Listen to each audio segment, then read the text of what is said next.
نحمده ونصلي على رسوله الكريم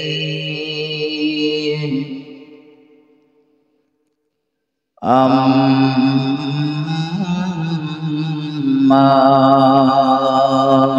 بعد فقد قال الله تعالى في كلام المجيد وفي الفرقان الحميد لقد كان لكم في رسول الله أسوة حسنة وقال النبي صلى الله عليه وسلم خيركم من تعلم القرآن وعلمه أو كما قال عليه الصلاة والسلام وقال الله تعالى في شان حبيبه آمرا ومخبرا إن الله وملائكته يصلون على النبي يا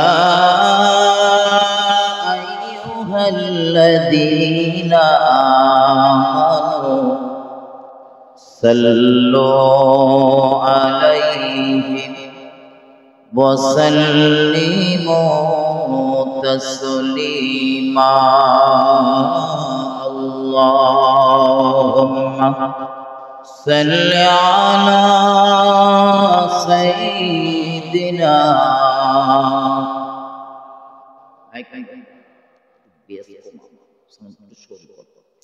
وعلى آل سيدنا গেছে চিনিল নবীজিকে আর মাসে চিনিল নবীজি গেছে চিনিল নবীজিকে আর মাসে চিনিল নবীজি উম্মত হইয়া পারিলাম না চিনিতে চিনিল বনের হরিণী আল্লাহুম্মা সাল্লি আলা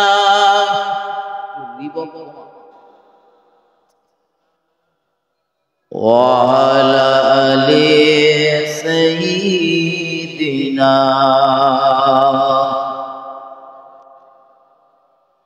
أبو بكر عثمان غني মরণ নবীজিকে কাফন করে আবু বকর উসমান গনি মরণ নবীজিকে কাফন করে মুখের কাফন দুলছে নবীজি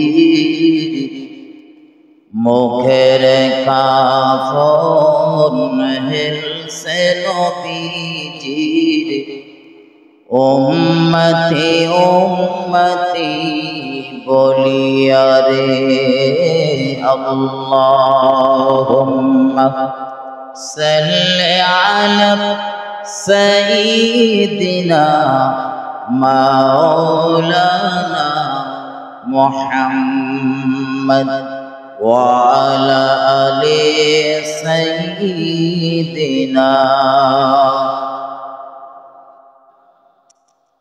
আম্মা বা'দ। মুআজ্জাজ মুকাররম উলামা হযরত, সম্মানীয় আজকের জলসার সুযোগ্য সভাপতি মহাশয়, সম্মুখে বসে থাকা দিন দরদি, ইসলাম দরদি, নেককার আল্লাহওয়ালা প্রাণের ভাই মুসলমান, নওজোয়ান তরুণ যুবকেরা, আমার সোনা লালেরা, ভাইজান, পর্দায় অবস্থিতা ধার্মিকা আমার মা ও সকলকে অন্তরের অন্তঃস্থল থেকে ভক্তিপূর্ণ সালাম ও মোবারকবাদ জানিয়ে সমস্ত প্রশংসা মহান আল্লাহর দরবারে জ্ঞাপন করব। সকলে মন খুলে বলি আলহামদুলিল্লাহ। দরুদ ও সালাম প্রিয় নবীর উপরে শত কোটিবার বর্ষিত হোক। সকলে বলি সাল্লাল্লাহু আলাইহি ওয়াসাল্লাম।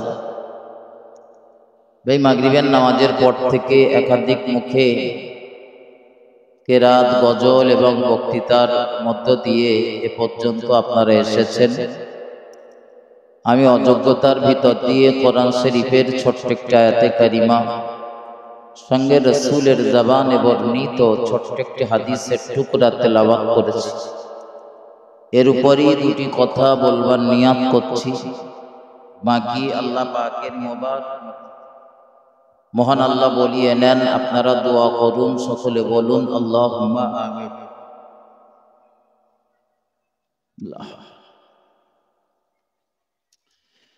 কোরআন শরীফের ভিতরে মহান আল্লাহ স্পষ্ট ভাষায় বর্ণনা করেন, লাকাদ কানা লাকুম ফি রাসূলিল্লাহি উসওয়াতুন হাসানাহ।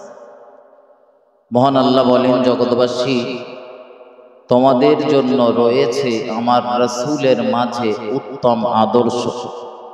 একটু মহব্বত করে বলুন সুবহানাল্লাহ। প্রিয় রাসূলের আদর্শ হলো অনুপম, শ্রেষ্ঠ, উত্তম। আর মহান আল্লাহ আমাদের সেই রাসূলের আদর্শে আদর্শিত হওয়ার জন্য আহ্বান করেছে। আমরা রাসূলের আদর্শে আদর্শিত হতে পারলে আমাদের জন্য জাহান্নামের আগুন হারাম হয়ে যাবে এবং জান্নাত ওয়াজিব হবে। একটু মহব্বত করে বলুন সুবহানাল্লাহ। মাসটা চলছে পবিত্র রবিউল আউয়াল। এই মাসে কোন একটা তারিখের সুবহে সাদিকের সময়, না রাত না দিন, ঠিক মাঝামাঝি সময় পৃথিবীর বুকে প্রিয় রাসূলের আগমন হয়েছে। সালটা ছিল 570 অথবা 571 খ্রিস্টাব্দ। এই দুটো সালের ভিতরে যে কোনো একটা সালের মাসটার নাম ছিল এপ্রিল মাস। এই এপ্রিল মাসের 20 তারিখে রাসূল পৃথিবীর বুকে আগমন করেছে।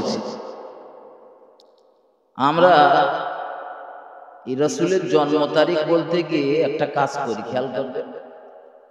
সালটা বলি ইংরেজি সাল আর তারিখটা বলি আরবি তারিখ। দুটো বড় পুরো ভিন্ন। ইংরেজি বা বাংলা বছরের থেকে আরবি বছর কয়েকদিন কম হয়। আবার বাংলা বা ইংরেজি মাস 31 হয়, 32 হয়, কিন্তু আরবি মাস কখনো 30-এর উপরে যায় না। হয় 29 আর নইলে 30। ইংরেজি মাস ফেব্রুয়ারি মাসটা তো 28 তারিখ, 5 বছর পর পর 29 হয়। কিন্তু আরবি কোনো মাস 28 তারিখ হয় না, হয় 29 নইলে 30। তো সাল যখন বলেছি ইংরেজি, তারিখটা এবং মাসটাও বলেছি ইংরেজি, মাথায় ঢোকান। মাসটার নাম, ইংরেজি মাসটার নাম হলো এপ্রিল মাস। তারিখটা হলো 20 তারিখ। এই 20 তারিখে রাসূল পৃথিবীর বুকে আগমন করেছিলেন মক্কার কাবা শরীফের পূর্ব দিকে। আমরা যেদিকে ফিরে নামাজ পড়ি কেবলা, ওই কাবার পূর্ব দিকে আমাদের ভারতবর্ষের দিকে অবস্থিত একটা পাহাড় রয়েছে। ওই পাহাড়টার পাদদেশে প্রিয় রাসূলের আগমন হয়। বিশ্বনবী মায়ের গর্ভে এলেন। রাসূল এই মায়ের গর্ভ থেকে যে পৃথিবীর বুকে আগমন করেছেন, আর এখান থেকে কবরের কোল পর্যন্ত আমাদের জন্য অসংখ্য আদর্শ রেখে গিয়েছেন। উম্মত হিসাবে আমাদের দায়িত্ব হলো রাসূলের রেখে যাওয়া সেই আদর্শগুলো বাস্তব জীবনে রূপ দেওয়া। রাসূল করিম সাল্লাল্লাহু আলাইহি ওয়াসাল্লাম মক্কার ওই আবু কুবাইস নামীয় পাহাড়ের পাদদেশে রাসূলের আগমন হয়। বিশ্বনবী পৃথিবীর জমিনে এলেন। একটি বর্ণনাতে রয়েছে রাসূল যেদিন পৃথিবীতে এসেছিলেন ঠিক তার 55 দিন আগে, 50 অথবা 55 দিন আগে মক্কার জমিনে ঘটেছিল এক অলৌকিক কাণ্ড,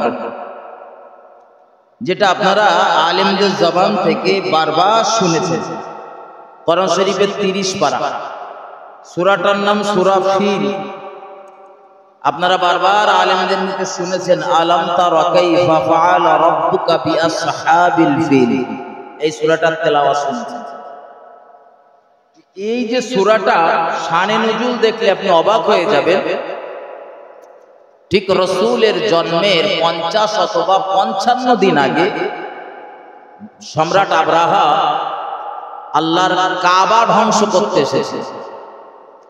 তো তার বাহিনীতে ছিল 60,000 সৈন্য। এই 60,000 সৈন্য আল্লাহর কাবা ধ্বংস করতে এসেছিলেন। মহান আল্লাহর প্রিয় রাসূলের দাদু আব্দুল মুত্তালিব তখন তিনি কাবার মুতাআল্লিক। তো তিনি কাবার চত্বরে দাঁড়িয়ে দাঁড়িয়ে দোয়া করছিলেন আল্লাহর দরবারে, আল্লাহ আমার যে সমস্ত ধন সম্পদ ওই সম্রাট আব্রাহার সেনাবাহিনী কেড়ে নিয়ে গিয়েছিল, লুট করেছিল, আমি সেগুলো ফিরিয়ে এনেছি। আমার মাল আমি হেফাজত করেছি, সংরক্ষণ করেছি। আল্লাহ ঘর তো আপনার, কাবা কার ঘর একটু কত বলেন? আল্লাহ।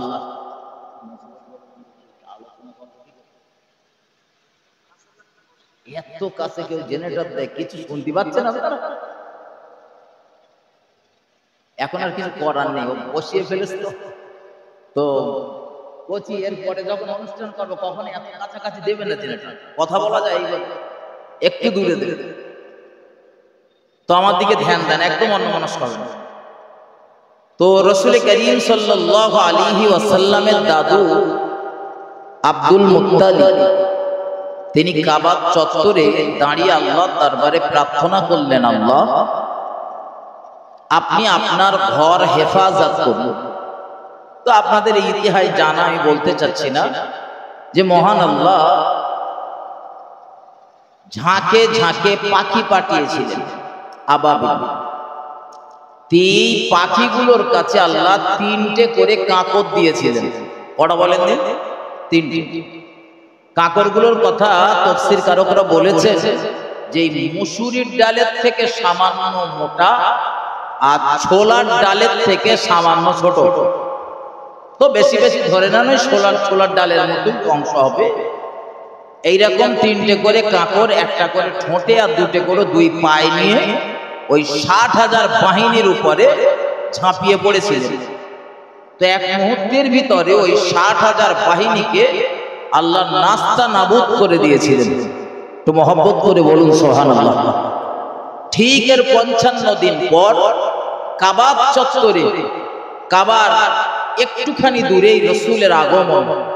তো সকালবেলা যখন প্রিয় রাসূল সাল্লাল্লাহু আলাইহি ওয়াসাল্লামের দাদু আব্দুল মুত্তালিবের কাছে সংবাদ প্রেরণ করা হলো, পাঠানো হলো সংবাদ দেওয়া হলো, তো রসুলের দাদু বিশ্ব নবীকে কোলে নিয়েছেন। তাও রসুলকে কোলে নিয়ে দেখছেন যে বিশ্ব রসুলের দেখতে হয়েছে ঠিক রসুলের আব্বা আব্দুল্লাহর মতো কিছুটা, মানে বাপের কিছুটা রূপ রসুলের ভিতরে রয়েছে। এরকম সচরাচর আমরা দেখি আমাদের বহু ঘরের সন্তানেরা তার মার মতো হয় দেখতে, কিছুটা বাপের মতো হয় দেখতে। তো রসুলের দাদু দেখতেছে ঠিক মুহাম্মদ সাল্লাল্লাহু আলাইহি ওয়াসাল্লামের দেখতে কিছুটা তার মরা বেটা, যে ছেলেটা মারা গিয়েছে, আব্দুল্লাহর মতো। রসুলের আব্বাজানেরা ছিলেন 10 ভাই। কতজন বলেছি বলেন দিন? 10 ভাই। এই 10টা ভাইয়ের ভিতরে বলো আবু জেহেলের নাম নেই। আবু জেহেল বলো নবীর চাচা না, আপন চাচা না। ও কেউ কেউ দেখবেন টানের মাথায় বলে ফেলে আবু জেহেল আল্লাহ নবীর চাচা, সেরকম সুসুদ্ধি বলে চাচা হইয়া আবু তালেব, ও নবীর চাচা না। কারণ রসুলের চাচার তালিকার ভিতরে আপনি আবু তালিবের আবু জেহেলের নাম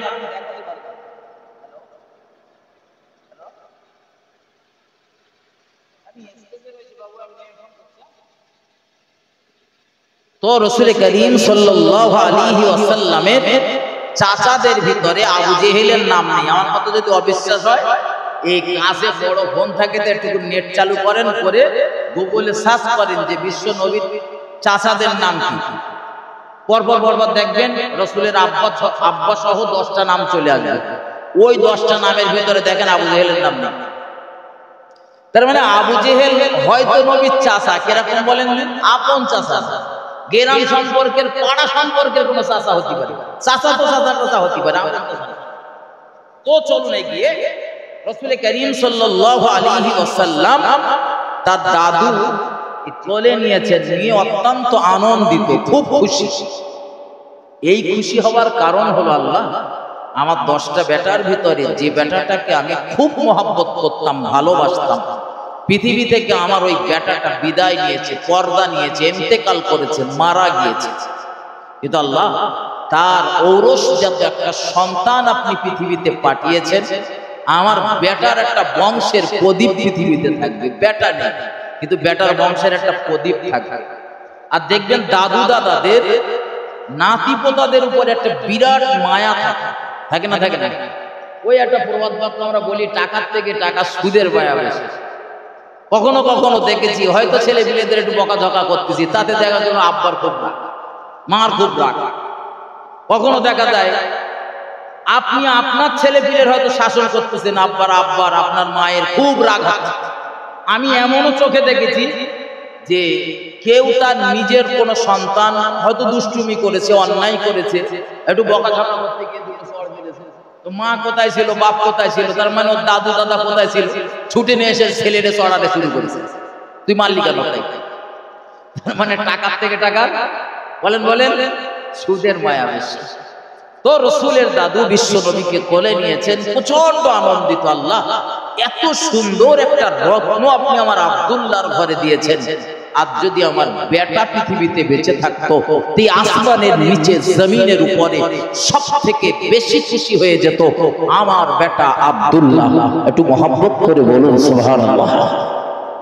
আর রাসূলের চেহারা তো ছিল ওই নূরানি চেহারা, যে রাসূলের চেহারা একবার আপনি ঈমান অবস্থাতে যদি দেখেন, স্বপ্নের ভিতরেও যদি দেখেন, তো আপনার জন্য জাহান্নাম হারাম।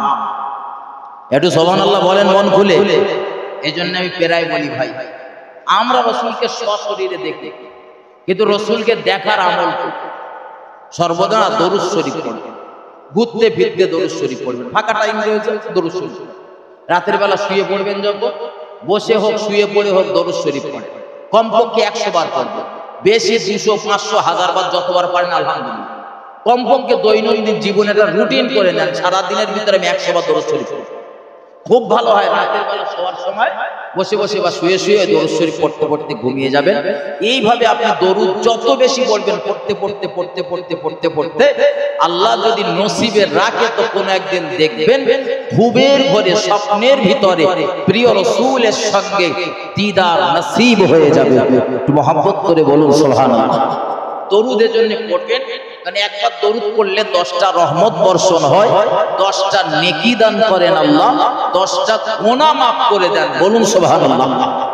এজন্য জীবনে যখনই কোনো কঠিন ঘোরতর মুসিবতে পড়বেন, বেশি বেশি দরুদ পড়বেন। আল্লাহর রহমত যত নাজিল হবে, বিপদ মুসিবত তত দূর হবে। জি জি, আমার ভাই ও বাবাজিরা আমার, ঠান্ডা মাথায় বুঝুন, গভীরভাবে উপলব্ধি করুন। আল্লাহ পাকের নবীর দাদু আব্দুল মুত্তালিব কাবার মুতাল্লিক, কাবা শরীফের একদম নিকটে তিনি রাসূলকে নিয়ে হাজির হয়েছেন। বিশ্ব নবী মুহাম্মদুর রাসূলুল্লাহকে নিয়ে কাবা চত্বরে দাঁড়িয়ে গেল।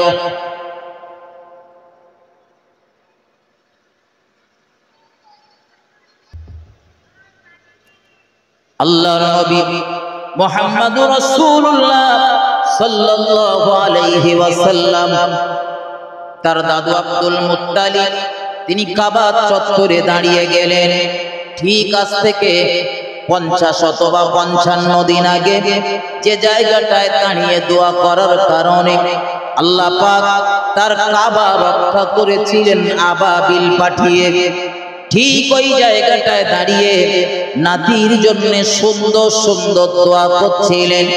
রব্বুল আলামিন, ও রব্বুল আলামিন আল্লাহ, আমার এই নাতিটার বাপ দুনিয়া জমিনে বেঁচে নেই, তবে আল্লাহ আমার এই নাতিটার আদরে স্নেহ ভালোবাসা মহাব্বত করার মানুষের বড় অভাব হবে। যার বাপ নেই তার আদর যত্ন করার লোকের অভাব হয় না বেশি হয়?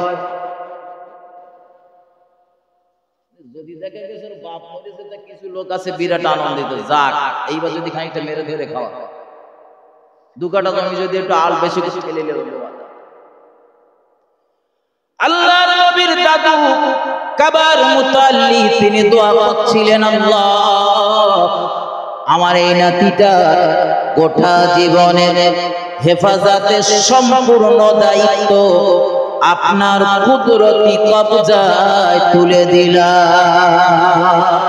কি সুন্দর দোয়া করতেছে।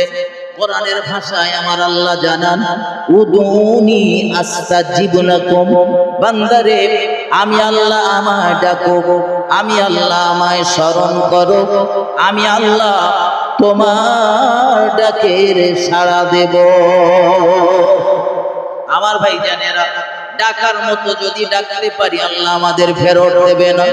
কিন্তু আমরা কিছু কিছু মানুষ মন্তব্য করি, হুজুর চাইলাম আল্লাহ দিল না। চাইছিলাম দেইনি। আমার বন্ধুরে, আল্লাহ দরবারে চেয়েছি কিন্তু পাইনি। ধৈর্য ধরেন, সবর করেন, আবার চান। একবার চেয়েছেন পেলেন না, আবার চান। 5 বার 10 বার 20 বার 100 বার 1000 বার চেয়েছেন, পাচ্ছেন না।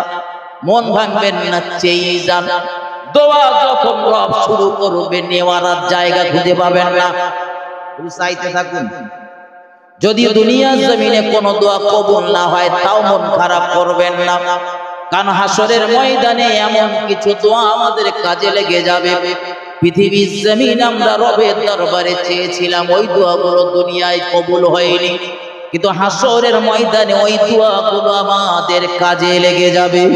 একটু মহব্বত করে বলুন সুবহানাল্লাহ। সেদিন কিছু মানুষ আক্ষেপ করে বলবে, আল্লাহ দুনিয়াতে যদি একটাও দোয়া কবুল না হতো, আজ আমার আরো ভালো হতো। এই জন্য চেয়ে মন খারাপ করবেন না, কবুল হলে আলহামদুলিল্লাহ, না যদি হয় তো হাসরের ময়দানে বিনিময় পাওয়ার আশা আছে। আমার ভাই ও বাবাজিরা আমার, তবে যাদের দোয়া কবুল হয় না, নিজের থেকে একটু সজাগ হন। খাওয়া দাওয়াটা ভালো করুন, হারাম বর্জন করুন, হালাল ভক্ষণ করুন। যখনই দোয়া করবেন একগ্র চিত্রে দোয়া করবেন। আপনি বসে রয়েছেন এখানে, দোয়া করতেছেন এখানে, মন পড়ে রয়েছে বসিরাটে, এমন যেন না হয়। একগ্র চিত্তে এক মনে ধ্যানটা লাগান আল্লাহর দিকে, লাগবে আমার এটা, সেইভাবে চান। আর 100% বিশ্বাস রাখুন, মহান আল্লাহ আমার এই দোয়া তিনি কবুল করবেন। এই চিন্তা ভাবনা নিয়ে দোয়া করুন। দোয়া যখনই করবেন, আপনার ওই দোয়ার ভিতরে যেন রাসূলের প্রতি দরুদ থাকে। যারা বলেন দোয়া কবুল হয় না, দোয়া করার সময় এইগুলো ফলো রাখেন, দোয়া কবুল হবে ইনশাআল্লাহ। যখনই দোয়া করবেন আপনার দোয়ার ভিতরে যেন রাসূলের প্রতি দরুদ থাকে। যখনই দোয়া করবেন ওই দোয়ার ভিতরে যেন পিতা মাতার অংশ থাকে। আপনার মাটা, আমি বোঝানোর জন্য বলছি, ধরে নেন বেশ্যা, তারপরেও সেটা আপনার মা, এটা আপনার মা। আপনার আব্বা হয়তো খারাপ হতে পারে কিন্তু তারপরেও সেটা আপনার পিতা। এজন্য যখনই দোয়া করবেন আব্বা মার জন্য দোয়া করবেন। ইনিয়ে বিনিয়ে যদি নাও পারেন, কোরআনে আল্লাহ যেটা শিখিয়েছেন বাপ মার জন্য দোয়া করতে, রব্বির হামহুমা কামা রব্বায়ানি সগীরা, এটা করলে তাদের অংশটা হয়ে যাবে। বন্ধুরা আমার, এই কথাগুলো স্মরণ রাখুন। নাম্বার 1, খাওয়া দাওয়া ভালো করতে হবে। 2 নাম্বার, একগ্র চিত্তে মন লাগিয়ে দিল লাগিয়ে দোয়া করতে হবে। 3 নাম্বার হলো ওই দোয়ার ভিতরে যেন রাসূলের প্রতি দরুদ থাকে। 4 নাম্বার, ওই দরুদের ভিতরে যেন বাপ মার অংশ থাকে। আশা করা যায় এই পদ্ধতিতে যদি দোয়া করতে পারেন আপনার দোয়াগুলো রবের দরবারে টপ টপ করে কবুল হবে। একটু মহব্বত করে বলুন সুবহানাল্লাহ। আর রাসূল কিছু সময়ের কথা উল্লেখ করেছেন, ওই সময়গুলোতে যদি অ্যাপ্লাই করতে পারেন তো সোনায় সোহাগা। যেমন নবী বলেছেন বৃষ্টির সময়ে দোয়া কবুল হয়। রাসূল বলেছেন জুমার দিন আসরের নামাজের পর থেকে মাগরিবের নামাজের আগ পর্যন্ত দোয়া কবুলের সময়। নবী বলেছেন ইমাম যখন জুমার দিনে খুতবা দেয়, ও বন্ধুরে আমার, ইমামের 2 খুতবার মাঝখানে ইমাম 1 মিনিটের জন্য যে সময় বসে যায়, ওই সময়ে তো আল্লাহর দরবারে কবুল হয়। আপনি নামাজ পড়ছেন, 1 রাকাত কি 2 রাকাত, 1 রাকাত নামাজের 2টো সিজদা হয়, ওই 2টো সিজদার মাঝখানে দেখবেন আল্লাহু আকবার বলে সিজদায় গিয়েছেন, সুবহানা রাব্বিয়াল আলা 3 বার 5 বার 7 বার পড়ার পরে আল্লাহু আকবার বলে অল্প একটুখানি বসে গেলেন। এরপরে দেহটা ঠান্ডা হতে দেন, স্থির হতে দেন, যেন দোলে দোলে মারবেন না। আল্লাহু আকবার বলে উঠেছেন আর ওই দোলি যেন আবার যাবেন না সিজদায়। দোল ঠান্ডা করেন, দেহ যেন স্থির হয়ে যায়, ঠান্ডা হয়ে যায়। এরপরে আপনি আবার আল্লাহু আকবার বলে সিজদায় চলে যান। নবী বলেন তোমার নামাজের 2 সিজদার মাঝখানে যে সময় তুমি অল্প একটু বসে থাকো, ওই সময়ের দোয়া আল্লাহর দরবারে কবুল হয়। দোয়া কবুল হয় বৃষ্টির সময়।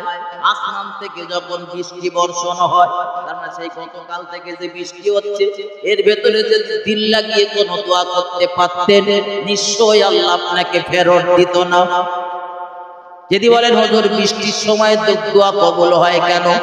হযরত নবী মুসা আল্লাহকে জিজ্ঞাসা করছিলেন, আল্লাহ আপনি যখন খুশি থাকেন তখন আপনি কি করেন?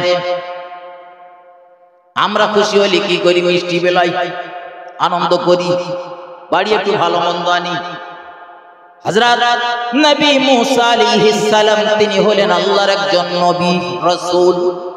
তো সেই নবী মুসা তিনি জিজ্ঞাসা করলেন, আল্লাহ আপনি যখন খুশি হন তখন কি করেন? বুঝবো কিভাবে যে আপনি খুশি? আল্লাহ বললেন, আমার পয়গম্বর মুসা, আমি আল্লাহ যখন খুশি হই আমি আল্লাহ তখন আসমান থেকে বৃষ্টি বর্ষণ করি। একটু মহব্বত করে বলুন সুবহানাল্লাহ। কিন্তু বৃষ্টি হলে আমরা দেখবেন একদল লোক বিরাট নারাজ হয়। আল্লাহ খুশি হয়ে গেছে, সব সময় নারাজ হওয়া ঠিক না। নবী মুসা আলাইহিস সালাম আবার জিজ্ঞাসা করলেন, আল্লাহ একটু খুশি হলে আপনি পানি দেন, কিন্তু তার থেকে আর একটু খুশি যখন হন তখন আপনি কি করেন? মহান আল্লাহ জবাব দিলেন, আমার পয়গম্বর মুসা, আমি আল্লাহ যখন তার থেকে আর একটু খুশি হয়ে যাই, আমি আল্লাহ দুনিয়া জমিনে কন্যা সন্তান প্রেরণ করি। একটু মহব্বত করে বলুন সুবহানাল্লাহ। হযরত নবী মুসা আবার জিজ্ঞাসা করলেন, আল্লাহ এর থেকেও যখন আপনি আরো খুশি হন, সর্বোচ্চ খুশি হন, তখন কি করেন? মহান আল্লাহ জানেন, আমার পয়গম্বর মুসা আমি আল্লাহ যখন সব থেকে বেশি খুশি হয়ে যাই আমার বান্দার বাড়িতে মেহমান পাঠিয়ে দেই। কিন্তু এই তিনটে কাজ আল্লাহ খুশি হয়ে করে, আর আমরা এই তিনটে কাজে বেশি নারাজ হই। ঠিক না ভুল কথা? বাড়ি যদি মেয়ে হয়েছে দুঃখের আশীর্বাদ, ঠিক না বল? আবার তো কেউ কেউ বলে আল্লাহ একটা সুসন্তান দিলে না, বলে না? আচ্ছা, কোনটা সুসন্তান আর কোনটা কুসন্তান আমরা একটু বোঝাবে? মেয়েগুলো কি কুসন্তান? কি বোঝাতে চান আপনি? আছে না নেই কথা বলে? আমার সমাজে কিছু মানুষ বলে না যে আল্লাহর একটা সুসন্তান দেয়নি। তাহলে এই যদি এই কথা বলে যে আল্লাহর সুসন্তান দেয়নি, মেয়ে হয়েছে বলে, তাহলে বোঝায় কি মেয়েগুলো কুসন্তান নাকি? তাই বোঝায় তো নাকি? অথচ রাসূল বলেছে যার একটা মেয়ে তার একটা জান্নাত, যার দুটো মেয়ে তার দুটো জান্নাত, যার তিনটে অথবা চারটে মেয়ে সে রাসূলের সঙ্গে জান্নাতে থাকবে। একটু মহব্বত করে বলুন, আর একটু আওয়াজ দিয়ে বলুন। আচ্ছা, একটা যার একটা ছেলে একটা জান্নাত, দুটো ছেলে দুটো জান্নাত, তিনটে ছেলে সে আমার সাথে থাকবে বলেছে। তাহলে যদি সত্যিকারে বলতে হয় সুসন্তান, তাহলে কার বলতে হবে? ওজন চিন্তা ভাবনা বাদ দেন, ছেলে হোক মেয়ে হোক সব আল্লাহ দেওয়া দান। আল্লাহ দেওয়া দান, কখনোই নারাজ হবেন না। আমার তকদির নিয়ে আমি পৃথিবীতে এসেছি, আমার কচিগুলো তাদের তকদির নিয়ে পৃথিবীতে এসেছে। ঠিক না ভুল কথা বলে? আর সৃষ্টি করেছে কি আমি না আল্লাহ? কিছু একটা মেয়ে যদি হয়েছে তা মদ্দালকের কোনো দোষ নেই, তখন সব যত দোষ সব মেয়েদের। সেসব মুখি ঘাঁটা দুটো একটা বাড়ি হয় তা সে বলে দাও, বলার মতন এই মাইক্রোফোনের সাথে এটা ধরে এনেছি, তা সে শুধু পড় পড় করে মেয়ে বেরছে। ভাবটা জানে এরকম যে মেয়ে হোক ছেলে হোক তৈরি করার কারখানা খুলেছে মেয়েরা। আমার ভাই বাবাজিরা, আমার ব্যথা নেবেন না। আল্লাহর নবী মুহাম্মদুর রাসূলুল্লাহ সাল্লাল্লাহু আলাইহি ওয়াসাল্লাম তিনি জানিয়েছেন দোয়া যখন কবুল হয় বেশ কয়েকটা সময়ের কথা বলে দিয়েছেন, আমি বলে দিয়েছি। এগিয়ে চলুন, যে আলোচনা আপনাদের শোনাচ্ছিলাম। রাসূলের দাদু আব্দুল মুত্তালিব কাবা চত্বরে দাঁড়িয়ে দোয়া করতেছেন অজবুজে। তখন কাবায় রয়েছে 360টা দেবদেবীর মূর্তি। আর তিনি দোয়া করতেছেন কার কাছে? আচ্ছা, এটা সহজ কাজ বলে মনে হয়? কাজ সহজ? আপনাদের মসজিদের আমি বোঝানোর জন্য বলছি, ইমাম সাহেব বা সেক্রেটারি সাহেব আপনারা খুব যত্ন করে সম্মান করে তাদের দেখেতেছেন না? আপনারা প্রতিদিন 5 ওয়াক্ত নামাজ পড়েন, মসজিদে যান। সেক্রেটারি বা ইমাম সাহেব কেউ একজন যদি একটু বেঁকে বসে বলেছে যে তোরা নামাজ পড়তেছিস পড়, আমি আজকের একটা দেবতার মূর্তি আনবো মসজিদের এই জায়গাটা রাখ কর, ওটা যোগ্য মেনে নেবেন আপনারা? হ্যাঁ হ্যাঁ। আর ও সেক্রেটারি ইমাম সাহেব কথা বলে কাবার মুতাআল্লি, কাবার বলেন মুতাআল্লি, কাবার সর্বোচ্চ ব্যক্তি, তার কথাই শেষ কথা, তার কথাই শেষ কথা। অথচ 360টা দেবদেবীর মূর্তির একটা বসে পুজো করে না, তার যা চাওয়ার দরকার হয় চায়। সহজ কথা। আল্লাহ জাতার বংশে রাসূলের পাঠাবে বলে মনে হয় নাকি? বলেন, বংশ ভালো না হলেও বংশের প্রোডাকশন ভালো হয়। কথা বলেন, মা বাপ ভালো না হলে কখনো সন্তান ভালো হওয়ার আশা করা যায়? আমার ভাই ও বাবাজিরা, আমার আল্লাহর রাসূলের দাদু কাবা চত্বরে দাঁড়িয়ে দাঁড়িয়ে দোয়া করলেন। এত সুন্দর সুন্দর দোয়া করলেন। বর্ণনাকারী বলেন ও দোয়াগুলো সব আমার নবীর জন্য কবুল হয়ে গেল। ও দোয়া করলেও কবুল, না করলেও কবুল, কারণ তিনি আমার দয়াল নবী, যাকে কেন্দ্র করে বিশ্বজাহান সৃজন। আল্লাহ তো তার তাকদীরে ওগুলো লিপিবদ্ধ করেছেন। আল্লাহ নবী মুহাম্মদুর রাসূলুল্লাহকে নিয়ে কাবা চত্বরে দাঁড়িয়ে দাঁড়িয়ে দোয়া করে বাড়িতে নিয়ে গেলেন। পুত্রবধূ আমিনার কোলে তুলে দিলেন। আমিনা আমার নাতিটারে যত্নের কর, বাপ নেই, যখন যেটা প্রয়োজন হবে আমারে বলো, বাপ তো নেই, সব আমি ব্যবস্থা করে দেবো, আমার কচির যেন কষ্ট না হয়। কি দাদু শিক্ষা নেন, তোমারও কচি বানা গেছে, কিন্তু কচি তার দুটো কচি কাঁচা পৃথিবীতে রেখে গেছে, তাদের সাথে কি আচরণ করতে হয় নবীর দাদুর থেকে শিক্ষা নিয়ে নাও। আল্লাহর নবী মুহাম্মদুর রাসূলুল্লাহর দাদু আব্দুল মুত্তালিব পুত্রবধূ আমিনাকে বললেন, পুত্রবধূ খুব যত্নে রাখবে আমার নাতিটারে, কোনো অসুবিধা যেন না হয়, যখন যেটা লাগবে আমি তখন সেটা দিয়ে দেব। কারণ নবীর দাদু বলো গরিব ছিল না। নবীর দাদু গরিব? হ্যাঁ, গরিব কি বড় লোক আর একটু সামনে গেলে বুঝতে পারবে। আমরা হয়তো বলি যে নবী খুব গরিব ঘরে জন্ম নিয়েছে। আল্লাহর নবী মুহাম্মদুর রাসূলুল্লাহ সাল্লাল্লাহু আলাইহি ওয়াসাল্লামের জন্মের সপ্তম দিন 7 দিন বিশ্ব নবী মুহাম্মদুর রাসূলুল্লাহর মাথাটা মুন্ডন করা হলো, নেড়া করা হলো, হাতে পায়ের নখগুলো কাটা হলো, দাড়ি পাল্লার একটা দিকে চাপিয়ে দেওয়া হলো, আর অপর দিকে সোনা অথবা রূপা সম পরিমাণ, চুল আর নখের সম পরিমাণ সোনা অথবা রূপা গরিব দুঃখীদের ভিতরে দান করে দেওয়া হলো। গরিব না ধনী বোঝেন? আল্লাহর নবীর জন্মের 7 দিন বিশ্ব নবীর নামে আকিকা করা হলো। আকিকা করতে গেলে মাল লাগে, কথা বলে। আমাদের যেসব কচি হয়েছে সব 7 দিনই করি, তো আকিকা করতে পারি, মাল থাকলেও হয়, মাল থাকলে। আল্লাহর নবীর দাদু রাসূলের জন্য আকিকা করে দিলেন 7ম দিনে, আত্মীয় স্বজনদের দাওয়াত করে খাইয়ে দিলেন। যে এতগুলো কাজ একদিনে করতেছেন, মাল আছে না নেই বলে মনে হয়? নবীর দাদুর টাকা পয়সা আছে বলে মনে হয়? কাবা রাজত্বের মালিক।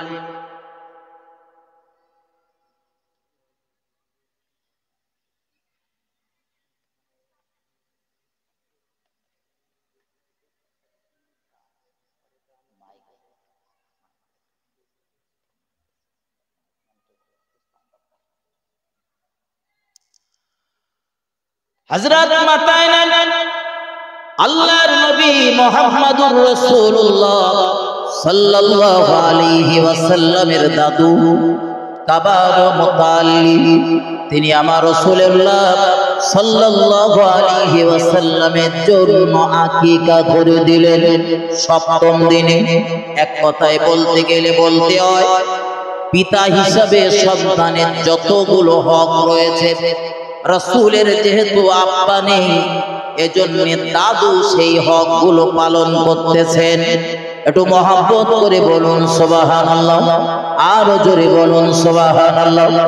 ও বাবাজি ভাইজানেরা, আল্লাহর নবীর দাদু বিশ্ব নবীর সুন্দর একটা নাম রাখলেন। একটা নাম রেখেছে বললে ভুল হবে, রাসূলের নাম ছিল দুটো। কটা? রাসূলের দুটো নাম, আসল নাম, উপনাম প্রচুর রয়েছে। বিশ্ব নবীর এই দুটো নামের ভিতরে একটা নাম হলো মুহাম্মদ সাল্লাল্লাহু আলাইহি ওয়াসাল্লাম, আর একটা নাম হলো আহমদ। রাসূলের এই দুটো মূল নাম। এরপরে রাসূলের অগণিত নাম রয়েছে। ও বাবাজি ভাইজানেরা, বাপ হিসাবে যতগুলো ডিউটি পালন করার দরকার একজন সন্তানের জন্য, রাসূলের আব্বা নেই বলে নবীর দাদু বাপের রেখে যাওয়া সেই দায়িত্বগুলো দাদু হিসাবে পালন করতেছেন। আরো জোরে বলুন সুবহানাল্লাহ। ইসলাম শরিয়াত আপনার কিছু দায়িত্ব দিয়েছে, হক দিয়েছে, সেই হকগুলো মাথায় রাখেন। বিশ্বনবী মুহাম্মদুর রাসূলুল্লাহ সাল্লাল্লাহু আলাইহি ওয়াসাল্লাম জানিয়েছেন, সন্তানের জন্য আমাদের কিছু দায়িত্ব রয়েছে বাবা হিসাবে।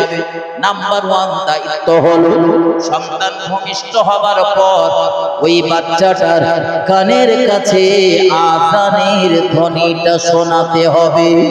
2 নাম্বার ওই বাচ্চাটা সুন্দর অর্থবোধক একটা নাম দিতে হবে। 3 নাম্বার ওই বাচ্চাটার জন্মের 7ম দিনে সামর্থ্য যদি থাকে 7ম দিনে আকিকা করে দিতে হবে। যদি সামর্থ্য না থাকে যত তাড়াতাড়ি সম্ভব তার আকিকাটা সমাধা করে দিতে হবে। ও বাবাজি ভাইজানেরা, আল্লাহর নবী মুহাম্মদুর রাসূলুল্লাহ সাল্লাল্লাহু আলাইহি ওয়াসাল্লাম বলেছেন ওই সন্তানটা যদি পুত্র সন্তান হয়, মুহাম্মদুর রাসূলুল্লাহ বললেন একটু বড় হলে তার খাতনা করে দিতে হবে। নবী এর পরে বললেন ওই বাচ্চাগুলো যখন আরো বড় হয়ে যাবে, নারী পুরুষ সাবালক সাবালিকা হয়ে যাবে, প্রাপ্ত বয়স্কা হয়ে যাবে, রাসূল বললেন তাদের বিবাহ বন্ধনে আবদ্ধ করে দিতে হবে। এগুলো হলো বাপ মার ডিউটি। এগুলো বাপ মার ডিউটি। 40 বিঘে জমি তুমি কোচির জন্য রেখে যাচ্ছ, ওটা বলো ডিউটি না। রেখে আপনি 40,000 বিঘে রেখে যেতে পারেন, সমস্যা নেই। ইসলাম যে ডিউটি দিয়েছে ও ডিউটি গুলো ফাঁকি দিয়ে 40 বিঘে রেখে যাচ্ছে, লাভ কি? কথা বলে এখানে এত মানুষ রয়েছে, আমি বোঝানোর জন্য বলছি ভাই। আমাদের কোচিগুলো জন্ম হবার পর 2-4টা লোক একটু হাত দেখাবেন যে আমরা আমাদের কোচিগুলোর কানের কাছে আজানের ধ্বনি শুনিয়েছি, একটু হাত দেখাবেন। আছে কেউ? আছে? দিদি বেড়ে দিলেন না? দিয়েছেন? আলহামদুলিল্লাহ। আর কে? আপনি দিয়েছেন। এই মজলিসটার ভেতরে 2 কি 3টে লোক পাওয়া যাচ্ছে। হাসপাতালে হসপিটালে যেগুলো হয়েছে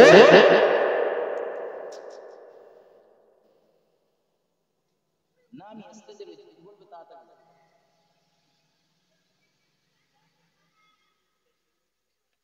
আচ্ছা সে পরে কথা বলছি আমি স্টেজে নেমে।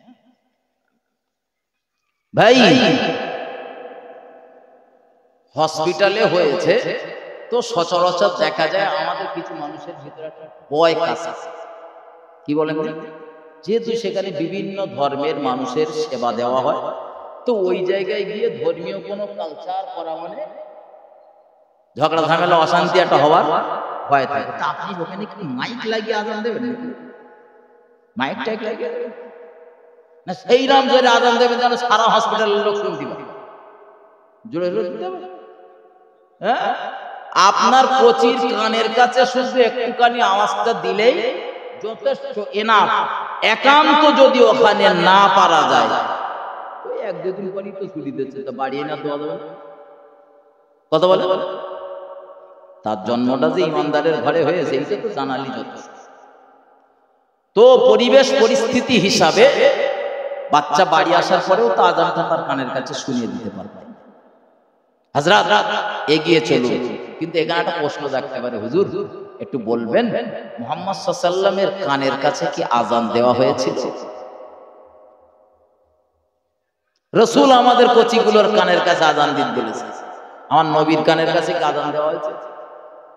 2 নাম্বার, রাসূল তো বলেছেন আমাদের কোচিগুলো পুত্র কোচি হলে, পুত্র সন্তান হলে তার খাতনা করতে হবে, মুসলমানি দিতে হবে। তো রাসূলের কি মুসলমানি হয়েছিল? খাতনা করা হয়েছিল? আমার ভাই ও বাবাজিরা আমার, ঠান্ডা মাথায় বুঝুন, গভীরভাবে উপলব্ধি করুন। আল্লাহ পাকের নবী জনাবে মুহাম্মদুর রাসূলুল্লাহ সাল্লাল্লাহু আলাইহি ওয়াসাল্লামের প্রিয় নবী, আমার নবী যখন জন্ম নিয়েছিলেন পৃথিবীর বুকে, তখন আযানের প্রচলন ছিল না। এই যে প্রথাগত পদ্ধতিতে মসজিদে আমরা আযান দেই, আল্লাহু আকবার, আল্লাহু আকবার, আশহাদু আল্লা ইলাহা ইল্লাল্লাহ। অনেক মুয়াজ্জিন দেখবেন, অনেক মসজিদে দেখেছি আশহাদুর জায়গায় বলে আশহাদু, বলে না? ফিরি ইমাম হলে ওইরকম দশাই হয়। ফিরি মুয়াজ্জিন, ফিরি ইমাম খুঁজবো, তার দশা কেরাম হবে। মাল ভালো খেতে গেলি ভাই ভালো দাম দিতে, একদম সোজা সাপটা। আমি যদি ইলিশ মাছ খাবার ইচ্ছা হয় তো ইলিশ মাছের দাম দিই বলে ইলিশ মাছ কিনতে হবে। আমার ভাই বাবাজিরা আমার, ঠান্ডা মাথায় বুঝুন, গভীরভাবে উপলব্ধি করুন, আল্লাহ পাকের নবী জনাবে মুহাম্মদুর রাসূলুল্লাহ সাল্লাল্লাহু আলাইহি ওয়াসাল্লামের পিরিয়ডে আযান ছিল না। কারণ রাসূল জন্ম নেওয়ার পর 40 বছর পর তিনি নবুয়ত লাভ করেছিলেন, দায়িত্ব পেয়েছিলেন। তিনি এই দায়িত্ব পাবার আগেও নবী ছিলেন, পরেও নবী ছিলেন। নবী হিসাবেই তো আল্লাহ তাকে সৃষ্টি করেছিলেন, কিন্তু 40 বছর বয়সে তিনি দায়িত্ব পেয়েছিলেন। দায়িত্ব আল্লাহর নবী 10-12 বছর ধরে মক্কার জমিনে কলেমার দাওয়াত দিলেন দুর্বার গতিতে। এরপর রাসূল মক্কা থেকে হিজরত করে মদিনাতে চলে গেলেন। দেশটার নাম তখন ইয়াসরিব। বিশ্বনবী মুহাম্মদুর রাসূলুল্লাহ সাল্লাল্লাহু আলাইহি ওয়াসাল্লাম মদিনায় চলে যাওয়ার পর দয়ার নবী রাসূলুল্লাহ সাল্লাল্লাহু আলাইহি ওয়াসাল্লাম প্রথম একটা মসজিদ নির্মাণ করেছিলেন, মসজিদের ভিত দিয়েছিলেন। ওই মসজিদটির নাম হলো মসজিদুল কুবা। ও বাবাজি ভাই জানেন, মুসলমানদের প্রথম মসজিদ হলো এই মসজিদটি। আপনাদের অসুবিধা হচ্ছে? আমাদের অসুবিধা হচ্ছে? বক্স যদি অসুবিধা ওই মাদ্রাসার দিকে ঘুরিয়ে দাও।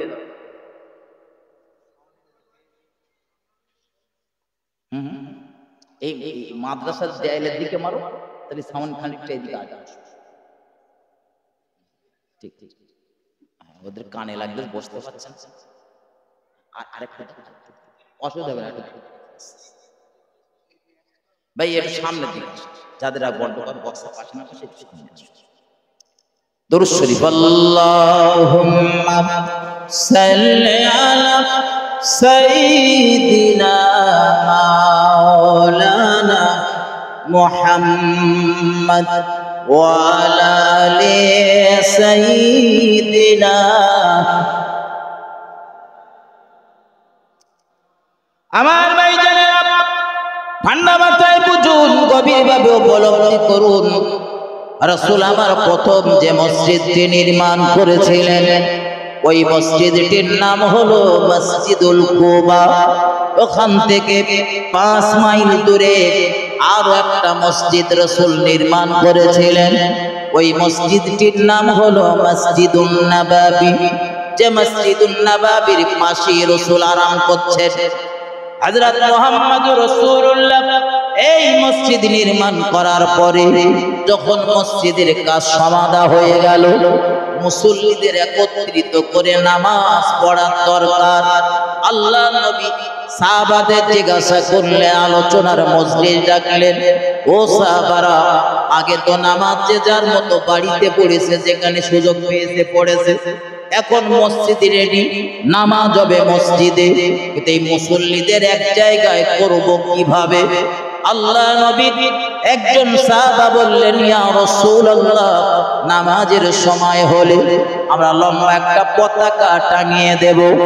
আল্লাহর নবী মুহাম্মদুর রাসূলুল্লাহর একজন সাহাবার মত এটা। দ্বিতীয় আরেকজন সাহাবা বললেন, ইয়া রাসূলুল্লাহ, ইয়া হাবিবাল্লাহ, হুজুর, আল্লাহ পাকের নবী, নামাজের সময় যখন হবে আমরা তখন কিছু কাঠকুটো একত্রিত করে ওই কাঠকুটোতে আগুন লাগিয়ে দেব, আগুন ধরিয়ে দেব। আগুন দাউ দাউ করে জ্বলবে।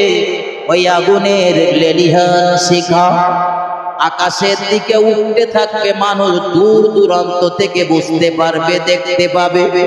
আল্লাহ নবী মানুষ ওই সমস্ত দৃশ্য দেখে, মানুষ ওই দৃশ্য দেখে তারা নামাজ পড়ার জন্য মসজিদের দিকে আগমন করবে।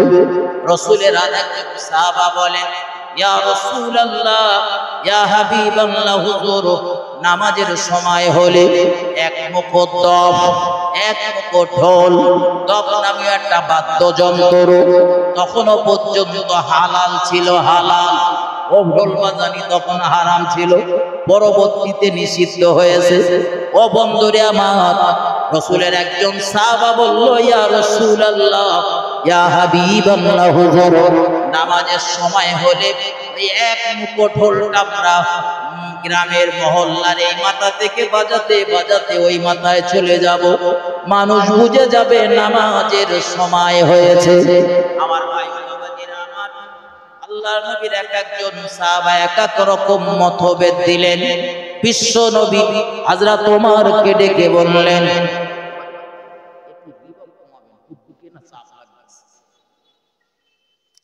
আল্লাহর নবী মুহাম্মদুর রাসূলুল্লাহ সাল্লাল্লাহু আলাইহি ওয়াসাল্লাম সাহাবাদের এক একজনের এক একটা মত নিতে নিতে একটা পর্যায়ে হযরত ওমর ফারুক রাদিয়াল্লাহু তাআলা আনহুকে জিজ্ঞাসা করলেন, ওমর তোমার মত কি? হযরত ওমর রাদিয়াল্লাহু তাআলা আনহু বললেন, হুজুর আমার মত, আমার সিদ্ধান্ত হলো নামাজের যখন সময় হবে আপনি একজনের দায়িত্ব দিয়ে রাখুন, মানে মুয়াজ্জিন নিযুক্ত করুন, সে মানুষের বাড়ি বাড়ি গিয়ে ডেকে আনবে না মুসল্লিদেরকে। এই সিদ্ধান্তটাই গ্রহণ করা হলো, একজন মুয়াজ্জিন হিসাবে নির্বাচিত হলো। মানুষের নামাজের সময় হলে বাড়ি গিয়ে গিয়ে ডেকে আনা ডিউটি তার। কিন্তু এক দুদিনের ভিতরেই দেখা গেল, খুব তাড়াতাড়ি দেখা গেল, একদিন ভোরবেলাতে আল্লাহর হাবিব সাল্লাল্লাহু আলাইহি ওয়াসাল্লামের দরবারে কয়েকজন সাহাবা পর পর এসলেন। তারা বলতে লাগলো, ইয়া রাসূলুল্লাহ, ইয়া হাবিবাল্লাহ, হুজুর আজ রাতের বেলা আমরা ঘুমের ঘরে স্বপ্নের ভিতরে এই শব্দগুলো শুনেছি। আমরা যে আযান দেই, যে শব্দগুলো দিয়ে, এই শব্দগুলো আমরা ঘুমের ভিতরে দেখেছি, শুনেছি।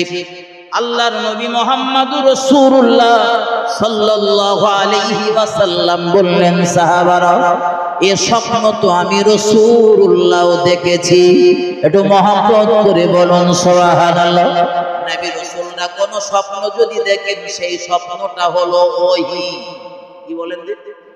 ওহী।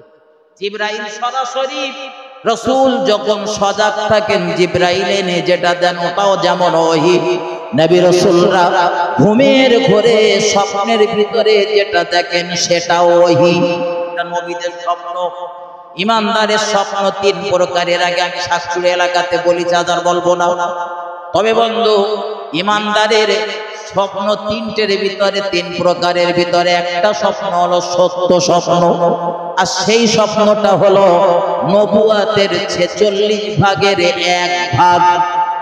কত ভাগের এক ভাগ? 46 ভাগের এক ভাগ। আর নবীরা যে স্বপ্নটা দেখেন ওটা সরাসরি ওহী। তার মানে ওটা কোনো ভাগ ভাগ নেই, একদম সরাসরি। তো এক তো রাসূলের কয়েকজন সাহাবা স্বপ্ন দেখেছেন, আবার নবীও বলছেন আমিও দেখেছি। আল্লাহর হাবিব সাহাবাকে বললেন, সাহাবা এই শব্দগুলো তোমরা হযরত বেলাল হাবশিকে শিখিয়ে দাও। আজ থেকে মুসলমানদের নামাজের জন্য হযরত বেলাল রাদিয়াল্লাহু তাআলা আনহু তিনি এই শব্দগুলো দ্বারা আহ্বান করবেন। একটু মহব্বত করে বলুন সুবহানাল্লাহ, আরো জোরে বলুন সুবহানাল্লাহ। ও বন্ধু, এই তো আযানের প্রচলন হলো। বলতে গেলে বলতে হয় রাসূলের জন্মের 50 বছর পরে আযানের উৎপত্তি। 50-এর থেকেও বেশি। তাহলে এই 50-এর অধিক বছর যখন রাসূলের, তখন আযানের উৎপত্তি হয়েছে। এই আযান নবীর কানে কে শোনাবে? আযান ছিল তখন? আযান নেই তো শোনাবে। তবে যে একদম রাসূলের কানের কাছে আযানের ধ্বনি শোনানো হয়নি, এ কথা বলা যাবে না। কারণ আল্লাহ নবীর দাদু কাবার চত্বরে দাঁড়িয়ে দাঁড়িয়ে আল্লাহর দরবারে দোয়া করতেছিলেন, আল্লাহ আমার সন্তানটার নাম আব্দুল্লাহ, সন্তানকে হারিয়েছি, আমার আব্দুল্লাহর পুত্র সন্তান আপনি দান করেছেন। আল্লাহ পাক তার গোটা জীবনের নিরাপত্তার দায়িত্বটা আপনার কুদরতি কবজায় দিলাম। কি সুন্দর করে দোয়া করতেছিলেন একের পর এক। আর আমরাও যখন দোয়া করি দেখবেন বারবার আল্লাহকে বলি, আল্লাহ আপনি আমাকে ক্ষমা করে দিন, আল্লাহ আমার এটা লাগবে এটা দিন, ওটা লাগবে ওটা দিন, অসুস্থ রয়েছে শেফা দিন, আল্লাহ আমার এই জিনিসটার প্রয়োজন, এটা আমার দিতে হবে। বারবার আল্লাহকে ডাকি আর একটা একটা কথা বলি, ঠিক না ভুল কথা বলে? তো রাসূলের কানের কাছে আযানের ধ্বনি শোনানো হয়নি ঠিকই, তবে আল্লাহ নবীর কানের কাছে বারবার আল্লাহ আল্লাহ নামের ধ্বনি শোনানো হয়েছিল। দ্বিতীয় প্রশ্ন, আল্লাহ রাসূলের খাতনা হয়েছিল কিনা? কারণ আমরা আলেমদের জবান থেকে শুনেছি হযরত নবী ইব্রাহিম আলাইহিস সালাম তিনিও খাতনা হয়েছিলেন, তবে তার নিজের খাতনা নিজে দিয়েছিলেন। নবী ইব্রাহিম নিজের খাতনা নিজে করেছিলেন। ও বন্ধু, আর আমাদের নবীর ইজ্জত আল্লাহ এত ইজ্জত দিয়েছেন, হযরত মুহাম্মদুর রাসূলুল্লাহ সাল্লাল্লাহু আলাইহি ওয়াসাল্লাম খাতনা করা অবস্থাতে মায়ের গর্ভ থেকে পৃথিবীর জমিনে আগমন করেছিলেন। এটা রাসূলের ইজ্জত। দুনিয়ার জাতটারে আল্লাহ আমার নবীর ইজ্জত দেখাবে না। আমরা মাঝে মধ্যে না জেনে বলি নবী আমাদের বড় ভাই। তা তোমার বড় ভাই যদি এত ইজ্জত হয়, তোমার ইজ্জত কই? কথা বলেন। রাসূল আমাদের মতো না, কেউ কেউ বলে রাসূল আমাদের মতো। সিরাত রাসূল করিম সাল্লাল্লাহু আলাইহি ওয়াসাল্লামের দেখতে হয়তো আমাদের মতো মানুষের মতো, কিন্তু আমার রাসূলের আদর্শ, রাসূলের ইজ্জত হলো আকাশচুম্বী। আমাদের থেকে আর আমার রাসূলের ইজ্জত আসমান আর জমিনের পার্থক্য। একটু মহব্বত করে বলুন সুবহানাল্লাহ। আমার নবীর জন্য কিছু কিছু বিষয় ছিল খাস, যেগুলো আমরা করতে পারবো না। আমরা সেই কাজগুলো করতে পারবো, অথচ ওগুলো নবীর জন্য খাস কাজ করি। যদি বলেন কিরকম, আলেমদের মুখে শুনেছেন আল্লাহর নবী 9টা মতান্তরে 11টা বিবাহ করেছেন। আমরা কটা পারবো? কিন্তু এই 4টের সাথে সমান ব্যবহার লাগবে। একটার মোটা মুড়ি কিনে দেবেন আর একটার সরু মুড়ি দেবেন, চলবে না। এর 55 গ্রাম মুড়ি যদি দেন, ওটারও 55 গ্রাম দেওয়া লাগবে। সমান অসমান ব্যবহার যদি দুটোই কুমারী হয়। ও বন্ধু, মাথায় রাখুন, সমান ব্যবহার করা লাগবে। কিন্তু আমার সমাজে দেখা যায় একটারে দিচ্ছে বেনারসি আর একটা দেয় মিনু, চলবে না। একটার দিচ্ছে 5000 টাকার শাড়ি আর একটা দিচ্ছে 400 টাকা দামের শাড়ি, চলুন না। হযরত মুহাম্মদুর রাসূলুল্লাহ সাল্লাল্লাহু আলাইহি ওয়াসাল্লাম 9টা মতান্তরে 11টা বিবাহ করেছেন, কিন্তু বিবিদের অধিকার দেওয়ার ক্ষেত্রে কারোর কাছে তিনি ত্রুটি করেননি। একটু মহব্বত করে বলুন সুবহানাল্লাহ। এজন্য নবী যখন দুনিয়া থেকে বিদায় নিচ্ছিলেন, বিবিদেরকে ডেকেছিলেন, ডেকে বলছিলেন, বিবিরে আমি মুহাম্মদুর রাসূলুল্লাহ, আমার জানা মতে তোমাদের সঙ্গে ব্যবহার আমি খারাপ করিনি। এরপরে আমার অগোচরে কোনো খারাপ কাজ, কোনো ভুল ত্রুটি তোমাদের কাছে হয়ে যেতে পারে। আমি মুহাম্মদুর রাসূলুল্লাহ তোমাদের কাছে ক্ষমা চাইছি, আমার ক্ষমা করে দিও। কিন্তু রাসূলের বিবিরা এক বাক্যে জবাব দিয়েছিলেন, ইয়া রাসূলুল্লাহ, ইয়া হাবিবাল্লাহ, হুজুর আপনার জীবনের সঙ্গে আমাদের সম্পর্ক হবার পর থেকে আজ পর্যন্ত কখনো কোনো দুর্ব্যবহার, খারাপ ব্যবহার বা কখনো আমাদের হক আপনি নষ্ট করেননি। একটু মহব্বত করে বলুন সুবহানাল্লাহ। নবী 9টা 11টা বিবাহ করতে পারেন, সমান অধিকার সবার। আমি একটা ছাড়া দুটো করলি তখন আর সমান অধিকার দিতে পারি, ওই জন্য একটা থাকাই ভালো। আমার ভাই বাবাজিরা, আমার এগিয়ে চলুন, এটা রাসূলের জন্য খাস।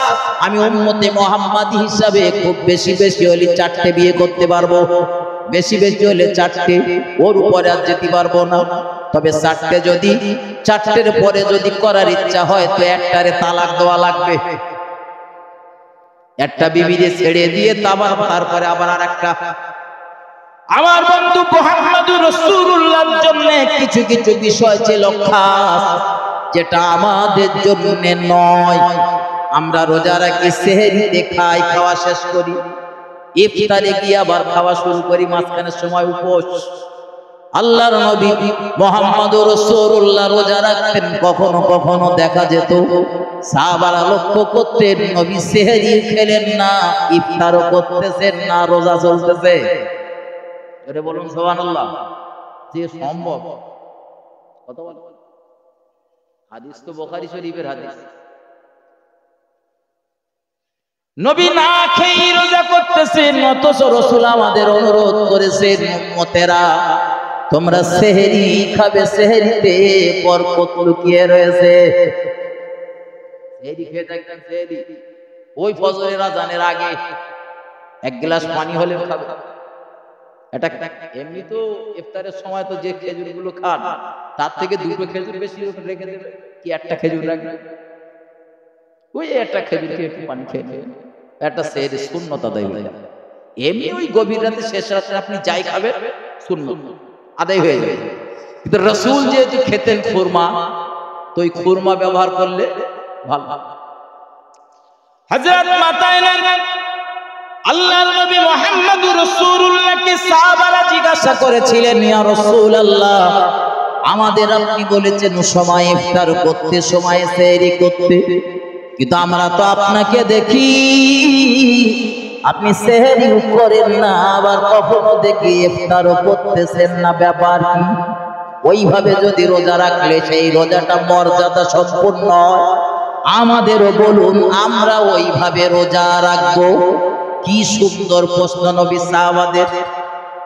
আল্লাহর নবী মুহাম্মদুর রাসূলুল্লাহ বললেন, ও সাহাবারা, তোমরা দেখছো আমি রাসূলুল্লাহ খাই না, কিন্তু মহান আল্লাহ আমাকে রুহানি ভাবে গায়বী ভাবে খাইয়ে থাকে। আমাদের খাওয়ায় নাকি? কথা বলে না খাওয়ায়। নবীর থেকে আমাদের যে পার্থক্য, একটা একটা করে বলতে গেলে রাত ফসা হয়ে যাবে। রাত আল্লাহর নবীকে যখন কবরে শোয়ানো হলো, বিশ্ব নবী মুহাম্মদুর রাসূলুল্লাহকে কবরে যখন শোয়ানো হচ্ছিল, আমার রাসূলুল্লাহর ব্যবহার করা একটা চাদর কবরের নিম্ন দেশে বিছিয়ে দিয়ে তার উপরে আমার নবীকে শায়িত করা হয়েছিল, শোয়ানো হয়েছিল। ও বাবাজি ভাইজানেরা,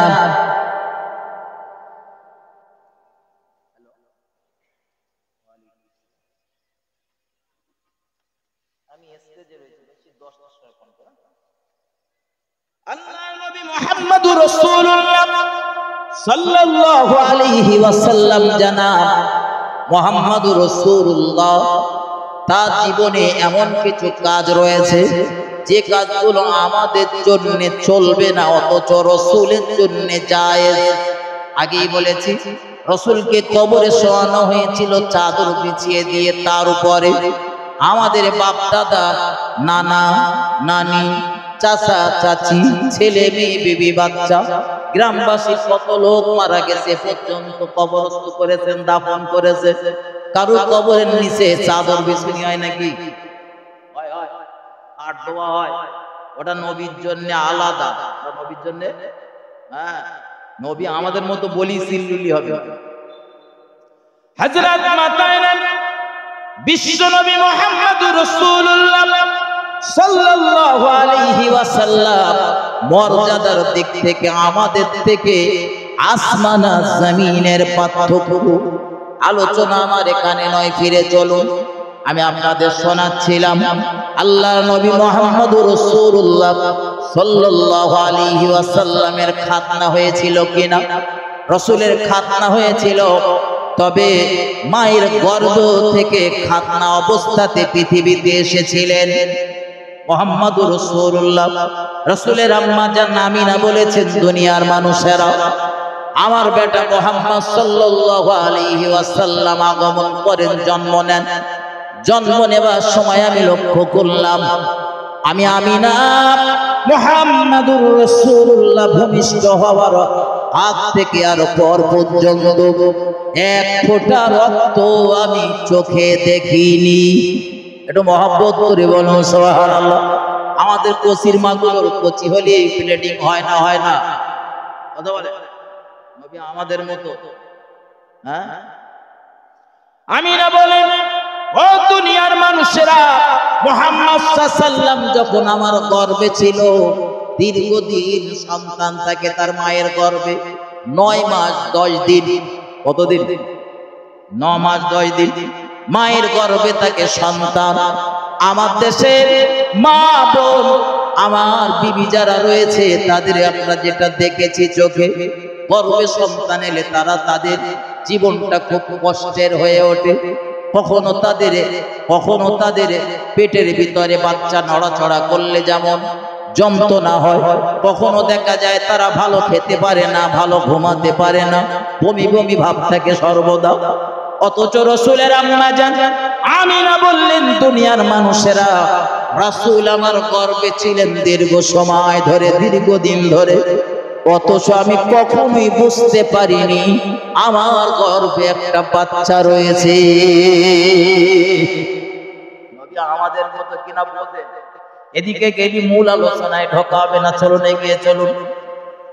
তাহলে আল্লাহর নবী মুহাম্মদুর রাসূলুল্লাহ বয়স যখন 7 দিন, দয়ার নবী রাসূলুল্লাহর দাদু আব্দুল মুত্তালিব আমার নবীর জন্য বেশ কয়েকটা কাজ করেছিলেন। আর একবার রিপিট করছি।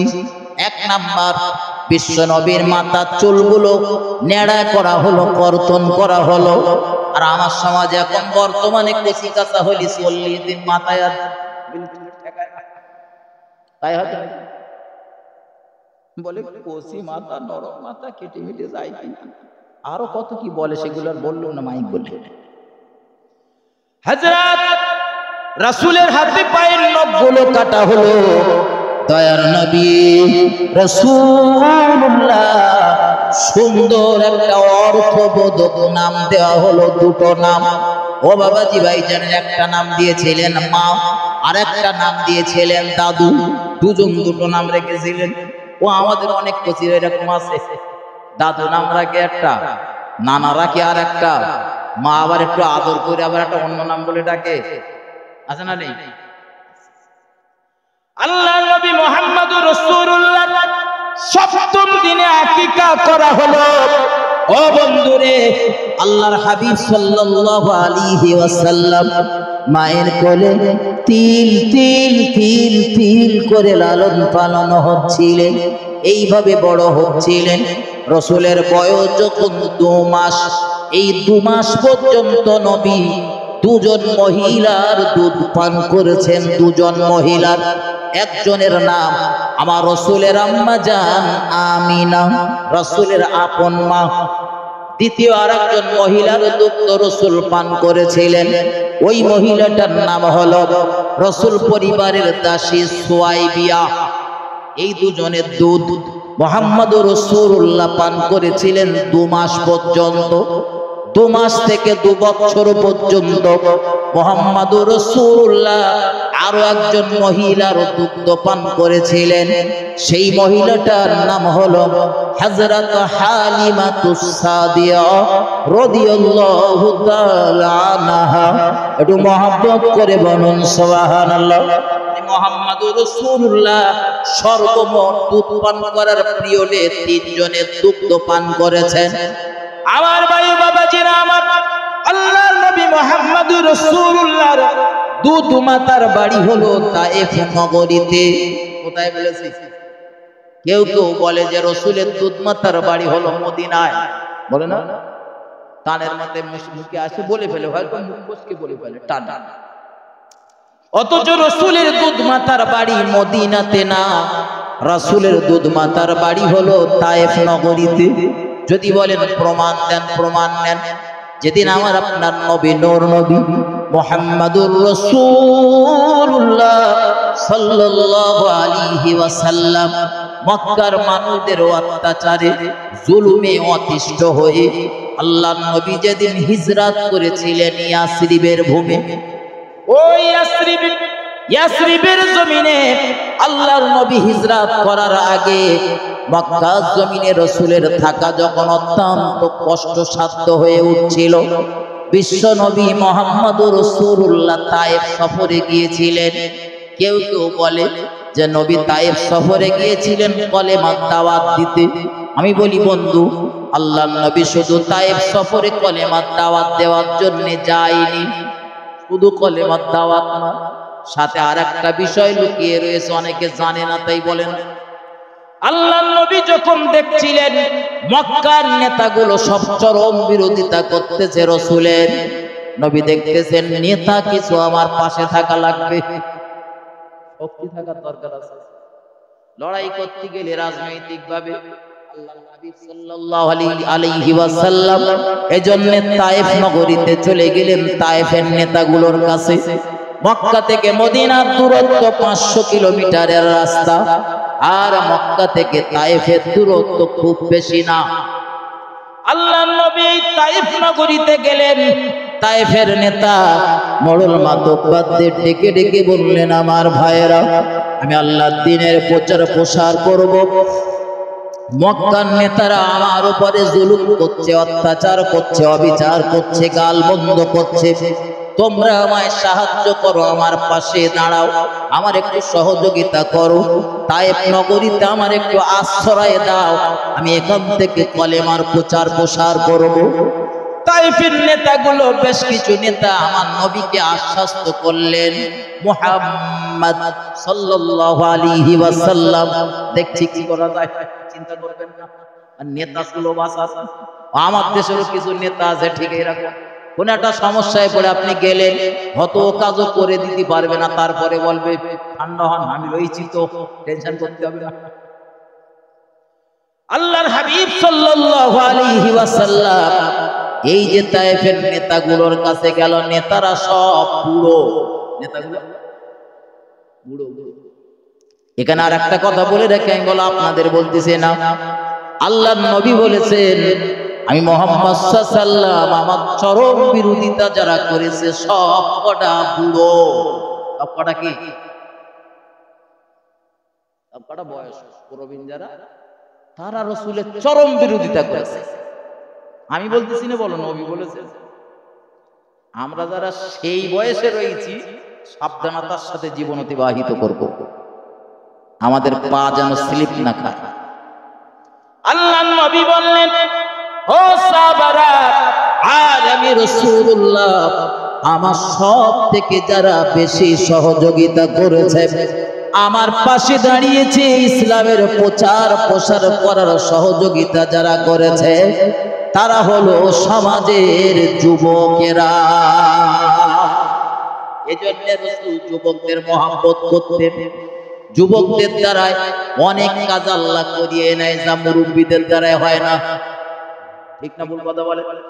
বহু জায়গার যুবকরা গেলে বলে, হুজুর জলসা দিয়েছি, আমাদের গ্রামের অমুক চাচা বিরোধিতা করতেছে, সে তো টাকাও দিল না, আবার দল পাকাপাকি করতেছে। আমি মাঝে মধ্যে বলি, কচি দুঃখ করিস। আল্লাহ রাসূল যখন কলেমার দাওয়াত দেওয়ার জন্য বার হয়েছিল, ওই বুড়োগুলোই বলো জ্বালাতন করে। কারা জ্বালাতন করে? বলেন বলেন। ভালো কাজে আপনি কিছু সহযোগিতা না করতে পারেন, বাধা দেবেন। এই কাজটা বলো কোনো খারাপ কাজ না, বলো এটা কি কাজ? আপনার সামর্থ্য নেই, আপনি 10 টাকা দিতে পারলেন না, আলাদা বিষয়।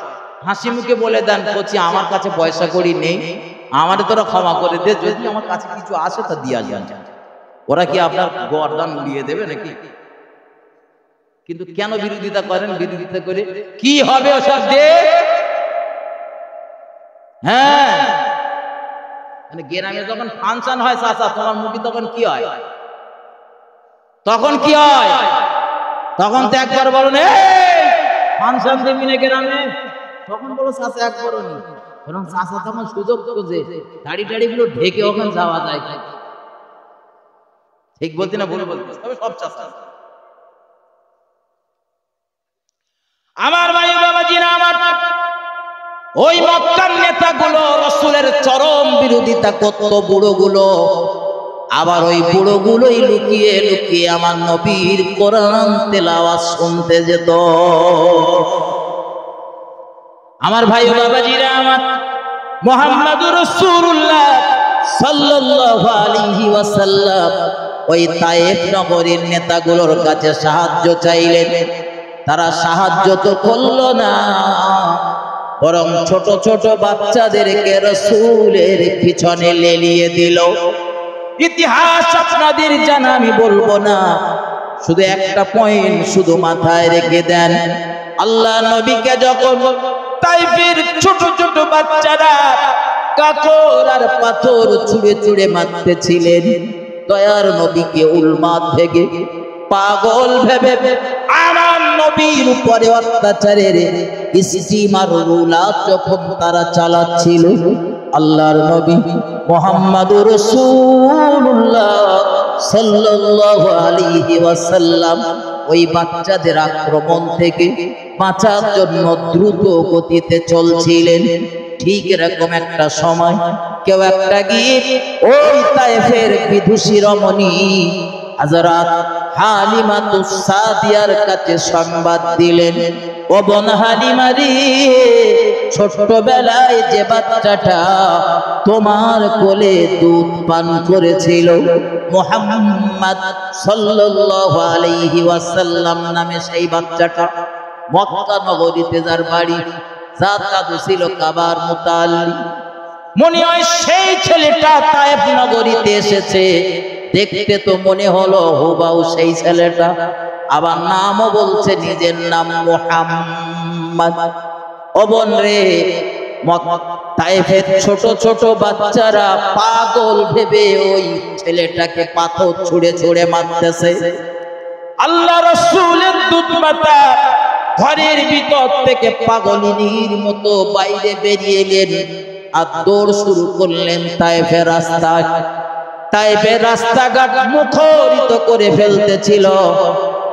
ও তায়েফের বাচ্চারা, তোরা আমার মুহাম্মদকে মারিস না, আমার বেটা উন্মাদ হতে পারে না, আমার বেটা পাগল হতে পারে না, আমার বেটা মুহাম্মদ সে যদি নিজেকে নবী বলে দাবি করে, তো আমি বলছি সে সত্য দাবি করেছে, তাকে তোরা মারিস না।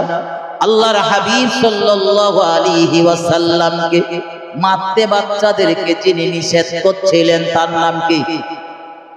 নবী মার খাচ্ছিলেন কোন শহরে? বলেন বলেন। তাহলে নবীর দুধ মাতার বাড়ি কোন শহরে? হযরত হালিমাতুস সাদিয়া সারাদিন দৌড়াদৌড়ি করলেন রাসূলের নাগাল পাওয়ার জন্য, কিন্তু নবী আমার মার খেয়ে খেয়ে তার পালিত বেটা হযরত যায়েদ রাদিয়াল্লাহু তাআলা আনহু কাঁধের উপরে ভর দিয়ে মক্কার পথটা ধরেছেন। আমার রাসূলুল্লাহর আল্লাহ অনেকগুলো পুত্র সন্তান দিয়েছিল, কন্যা সন্তানও যেমন দিয়েছিল, পুত্র সন্তান আল্লাহ দিয়েছিল, কিন্তু পুত্র সন্তানগুলো সব ছোটবেলাতে মারা যায়। ইন্না লিল্লাহি ওয়া ইন্না ইলাইহি রাজিউন। রাসূলের পুত্ররা ছেলেরা সব ছোটবেলাতে মারা যাওয়ার কারণে আমার নবী কলেমার দাওয়াত দিত, আর মক্কার কিছু নেতা আমার নবীরে বলতো নিস কাটা, নবীরে বলতো বেড়ে, নবীরে বলতো নির্বংশ। ও বন্ধু, আমার নবীর বড় কষ্ট হতো। মুহাম্মদুর রাসূলুল্লাহর এই ছেলেগুলো মারা যাবার কারণে নবী অপরের একটা ছেলের লালন পালন করেছিলেন। সেই ছেলেটার নাম হলো যায়েদ রাদিয়াল্লাহু তাআলা। সেই ছেলেটা সেদিন তায়েফ সফরে রাসূলের সাথে রয়েছে। আল্লাহ নবী মুহাম্মদুর রাসূলুল্লাহ তাই পথ চলতে চলতে বলছিলেন, বাবা যায়েদ, ওই পটলার ভিতরে দেখো একটা কাপড়ের টুকরা রয়েছে, ওটা বার করো। কাপড়ের টুকরাটা বার করা হলো। হযরত যায়েদ বললেন, হুজুর, দেহের যে অংশগুলো কেটে গিয়েছে ব্যান্ডেজ করে দেব নাকি, ভালো করে বেঁধে দেব নাকি?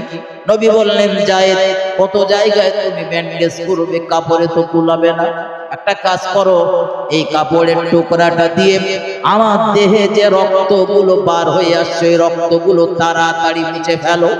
যেন আমার দেহের এক ফোঁটা রক্ত জমিনে পতিত না হয়। ও বাবাজি ভাই জানেরা, আল্লাহর নবী উম্মতের কত দরদি ছিল।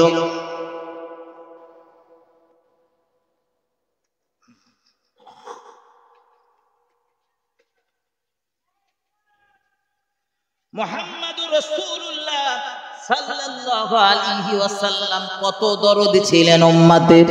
মুহাম্মাদুর রাসূলুল্লাহ বারবার বলতেছিলেন, বেটা যায়েদ রে, বাবা যায়েদ, এই কাপড়টা দিয়ে আমার দেহের রক্তগুলো তুমি মুছে ফেলো, যেন খবরদার আমার দেহের এক ফোঁটা রক্ত জমিনে পতিত না হয়। ও বাবাজি ভাই জানেন, আল্লাহর নবী বলতেছিলেন, যায়েদ, আমি রাসূলুল্লাহ তায়েফবাসীদের জন্য আজ বদদুয়া যদি না করি, আমার দেহের রক্ত যদি টুপিয়ে টুপিয়ে জমিনে পড়ে, আমার আল্লাহ জমিন ছেড়ে দেবে না, আল্লাহ জমিনে ভূমিকম্প শুরু হয়ে যাবে। আমি রাসূলুল্লাহ চাই না তায়েফবাসীদের কোনো ক্ষতি হোক, আমি রাসূলুল্লাহ চাই না তায়েফবাসীরা ধ্বংস হোক। এজন্য যায়েদ রাদিয়াল্লাহু তাআলা কাপড় দিয়ে নেকড়া দিয়ে রাসূলের দেহের রক্তগুলো মুছতেছিলেন। আল্লাহর নবী দেখলেন যায়েদের একার পক্ষে ওই রক্ত মোছা সম্ভব না। এজন্য নবী আমার, বাপাহারা মাহারা নবী, এতিম অনাথ নবী আমার, তার হাত দুটো দিয়ে দেহের রক্তগুলো নিজের গায়ে সুন্দর করে তেল মালিশের মতো লাগিয়ে নিচ্ছিলেন, যাতে ফোঁটা কেটে টুপিয়ে জমিনে না পড়ে। হযরত জিবরাইল আমিন বলেছিলেন, ইয়া রাসূলুল্লাহ, মহান আল্লাহ দুনিয়ার জমিনে বহু কাজ আমার দ্বারা করিয়ে নিয়েছেন, তার ভিতর একটা কষ্টের কাজ হলো, দুটো তিনটে কষ্টের কাজের ভিতরে একটা কষ্টের কাজ হলো, ইয়া রাসূলুল্লাহ, যেদিন তায়েফ নগরীতে আপনি মার খাচ্ছিলেন, ছোট ছোট বালকরা আপনাকে পাথর ছুঁড়ে মারতেছিল, ইয়া রাসূলুল্লাহ, ইয়া হাবিবাল্লাহ হুজুর, ওই সময় আপনার দেহের এক ফোঁটা রক্ত জমিনের দিকে তীব্র গতিতে নেমে আসতেছিল, ওটা আপনিও জানেন না, আপনার পালিত বেটা যায়েদও জানে না। আপনারা চেষ্টা চালাচ্ছিলেন রক্তটা মুছে ফেলার, কিন্তু আপনার দেহের এক ফোঁটা রক্ত শরীর থেকে ঝরে গিয়েছিল। আর আমার আল্লাহ আমায় ডাক দিয়ে বলেছিলেন, জিবরাইল, আমার আল্লাহ চায় না, আমার আল্লাহ, জিবরাইল, আল্লাহ ডাক দিয়ে বলেছিল, জিবরাইল, আমার রাসূল চায় না তায়েফবাসীদের কোনো ক্ষতি হোক, তায়েফবাসীদের কোনো ক্ষতি হোক, এটা রাসূল চায় না। এজন্যে ভাই, এজন্যে জিবরাইল, তুমি দ্রুত গতিতে ভূপৃষ্ঠে নেমে যাও, দুনিয়ার জমিনে নেমে যাও। আল্লাহর নবী মুহাম্মদুর রাসূলুল্লাহ সাল্লাল্লাহু আলাইহি ওয়াসাল্লাম কি জিবরাইল শোনাচ্ছিলেন, ইয়া রাসূলুল্লাহ, আল্লাহ পাক আমায় বললেন, জিবরাইল দুনিয়ায় নেমে যাও, আর আমার রাসূলের দেহ থেকে যে রক্তের ফোঁটাটা জমিন অভিমুখে রওনা দিয়েছে, ওই রক্তের ফোঁটাটা তোমার ডানা পিছিয়ে দিয়ে গ্রহণ করে নাও, যাতে তায়েফবাসীদের কোনো ক্ষতি না হয়। একটু মহব্বত করে বলুন সুবহানাল্লাহ, আরো জোরে বলুন সুবহানাল্লাহ, ভক্তি ভরে দরুদ আল্লাহুম্মা সাল্লি আলা।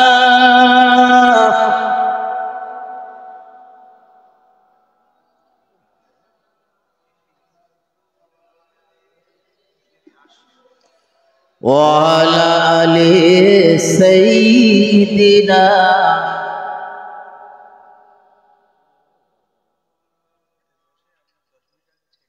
আচ্ছা আচ্ছা, ঠিক আছে, আলহামদুলিল্লাহ। ভাই এটা চা খাবো আমি।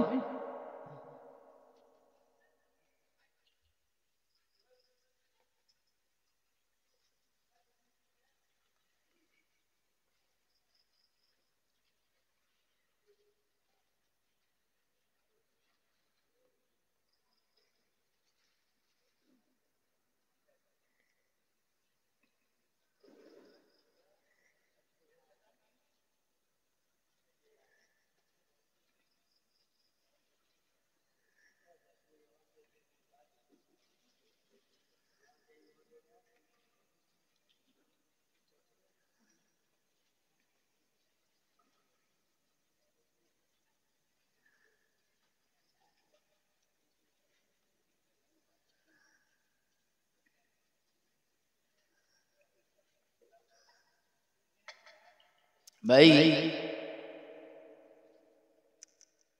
হযরত জিবরাইল আমিন আলাইহিস সালাম বলছিলেন, ইয়া রাসূলুল্লাহ, পৃথিবীর জমিন আল্লাহ আমার দ্বারা অনেকগুলো কাজ করিয়ে নিয়েছে, তবে তার ভিতরে একটা কঠিন ডিউটি হলো আপনার দেহের ওই রক্ত যখন ঝরে গিয়েছিল, আল্লাহ আমায় আদেশ করেছিল যে ওই রক্তের ঝরা ফোঁটাটা তুমি ডানায় গ্রহণ করো, যেন জমিনে না পড়ে।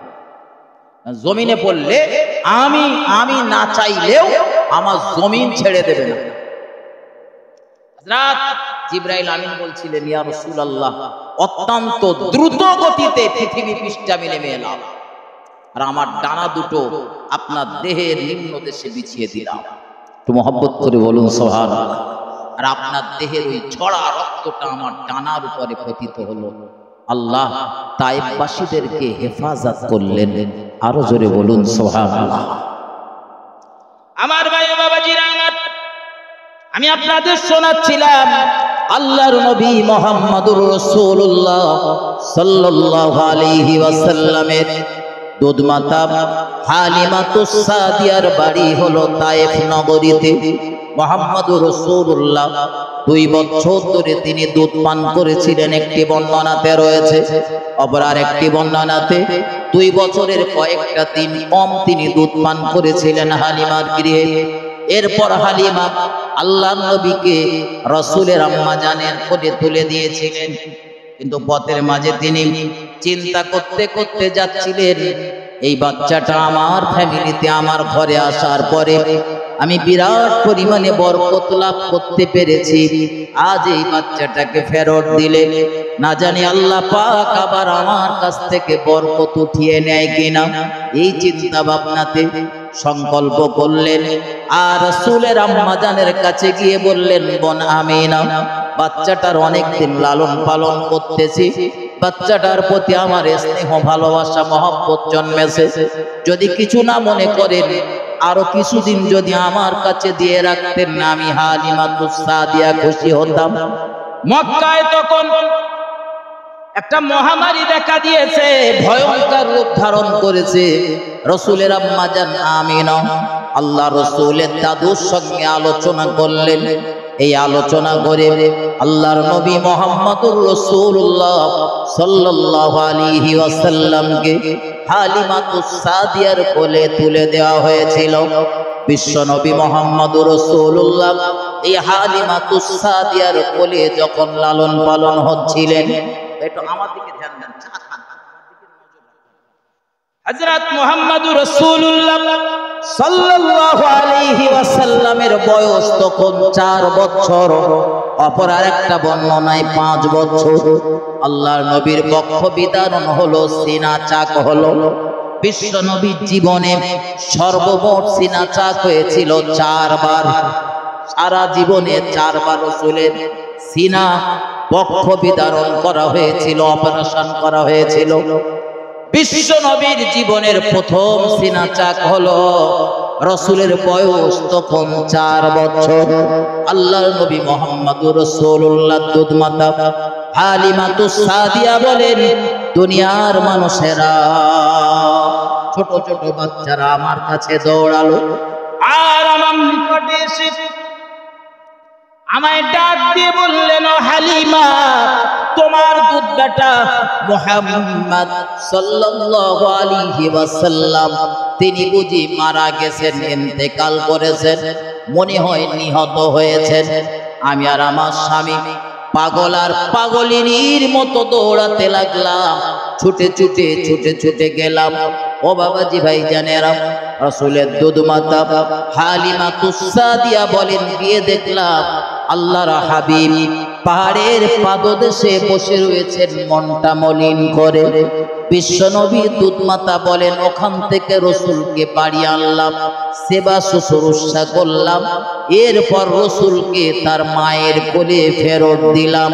একটু মহব্বত করে বলুন সুবহানাল্লাহ, আরো জোরে বলুন সুবহানাল্লাহ।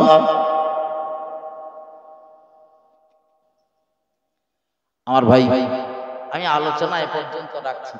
পরবর্তী ওলামা হযরত স্টেজে এসে উপবিষ্ট, তিনি আপনাদের মাঝে আলোচনা করবেন, নূতন মুখ নূতন আলোচনা করবেন, তার মুখ থেকে আপনারা শুনতে থাকুন।